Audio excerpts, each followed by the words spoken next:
তো যেমন কি তোমরা দেখতে পাচ্ছ আমরা মেলাতে আছি, তো এটা হচ্ছে বাঘাযতীনে হয় সব থেকে বড় মেলা, 12 ভূতের মেলা। বাকিটা তোমরা নিজেরাই দেখে নাও। সরি ভাই, গোপালকে তোমরা আগেও দেখেছো কিন্তু মেলায় প্রথমবার। আমাকে প্রতিবার দেখতে হবে, ঠিক আছে, যখন হয়েছে, কারণ এর সাথে আমি থাকি। মেয়েদের সাথে আসার নোকসান দেখতে পাচ্ছ, এইসব দোকানে এসে দাঁড় করিয়ে দেবে তোমার। আর আমরা সত্যি বলতে এক্স্যাক্টলি কেন এটাকে 12 ভূতের মেলা বলা হয় সেটা তো আমার জানা নেই, তবে যেটা আমি জানি সেটা হচ্ছে এখানে 12খানা ঠাকুরের মূর্তি দেখতে পাচ্ছ যেমন কি তোমরা।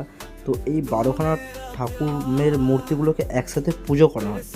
তো যার জন্য আমি যতদূর জানি যে এখানে যে পুজোটা হয় সেই পুজো হিসাবে ওখানে মেলাটা বসে। তো ওই মেলাটাকেই 12 ভূতের মেলা হিসেবে বলা হয়।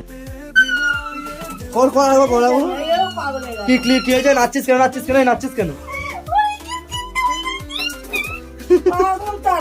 আরে একটা কি ভালো কথা বলতো, তিনটে আলাদা কালার, এইটা আর একটা একই কালার, মানে দুটো একই কালার কিন্তু এটা সেম, আর একটা যেটা আছে এরকম কালার ওটা সেম কিন্তু এর থেকে বড়, ঠিক আছে, আর একটা আছে পুরো ব্ল্যাক।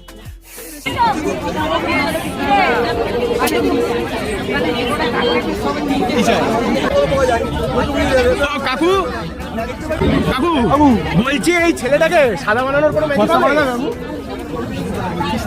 হ্যাঁ, ওকে মিষ্টি দেখতে কৃষ্ণ দেখতে, আমরা রাধা বানাতে চাই ওকে। আরে ওর 100% নেই কিছু। বহুত মারো, বহুত সুন্দরী।